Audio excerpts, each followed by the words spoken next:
2026 ഏതൊരു വീടിൻ്റെയും അല്ലെങ്കിൽ ഏതൊരു സ്ഥാപനത്തിൻ്റെയും സെൻട്രൽ ഭാഗത്ത് വരുന്ന സ്റ്റാർ എന്ന് പറയുന്നത് 1 ആണ്. തൊഴിൽപരമായിട്ട് ഒരുപാട് ഗുണങ്ങൾ ചെയ്യുന്ന ഒരു സ്റ്റാറാണ് 1 എന്ന് പറയുന്നത്, കരിയർ സ്റ്റാർ ആണ്. അതുപോലെ തന്നെ അത് വിദ്യാഭ്യാസത്തെയും നല്ല രീതിയിൽ സപ്പോർട്ട് ചെയ്യുന്ന സ്റ്റാറാണ്. അപ്പോൾ ഈ 2026 സംബന്ധിച്ചിടത്തോളം വീടിൻ്റെ സെൻട്രൽ ഭാഗത്ത്, അതായത് ഹാളിൽ വീടിൻ്റെ മധ്യഭാഗത്തായിട്ട് നമുക്ക് കുട്ടികളെ എത്തി പഠിപ്പിച്ചാൽ അവിടെ 1 എന്ന് പറയുന്ന സ്റ്റാർ നിൽപ്പുണ്ട്.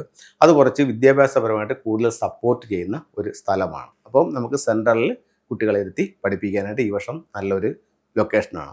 അത് നമുക്ക് ഈ പറയുന്ന കണക്ക് ഒന്നുകിൽ അത് ഈസ്റ്റിലോട്ടോ അല്ലെന്നുണ്ടെങ്കിൽ ഈ പറയുന്ന നോർത്തിലോട്ടോ നമുക്ക് നോക്കിയിരുന്ന് പഠിക്കാവുന്നതാണ്. ഈ ഹാളിൻ്റെ, അതായത് ആ സെൻട്രൽ പോർഷൻ്റെ നോർത്ത് ഭാഗത്തായിട്ട് നമുക്കൊരു മൂവിങ് വാട്ടർ വയ്ക്കുകയാണെങ്കിൽ, ചലിക്കുന്ന ഒരു ജലം വയ്ക്കുകയാണെന്നുണ്ടെങ്കിൽ തൊഴിൽപരമായിട്ട് നല്ല അഭിവൃദ്ധി ഉണ്ടാകും. അതുപോലെ നമുക്ക് അവിടെ നോർത്തിൽ ഇപ്പോൾ വെള്ളം വയ്ക്കാൻ പറ്റാത്തൊരു സാഹചര്യമാണെങ്കിൽ ഏകദേശം ആ ഒരു ഏരിയയിലായിട്ട് നമുക്കൊരു പെൻഡുലം ക്ലോക്ക് വയ്ക്കുകയാണെങ്കിലും അത് നമുക്ക് ഒരുപാട് ഗുണങ്ങൾ ചെയ്യും. അതുപോലെ തന്നെ ഒരു 6 റോഡ് വിൻചെയിം ആ ഭാഗത്ത് ചെയ്താലും ഒരുപാട് നേട്ടങ്ങളുണ്ടാകും.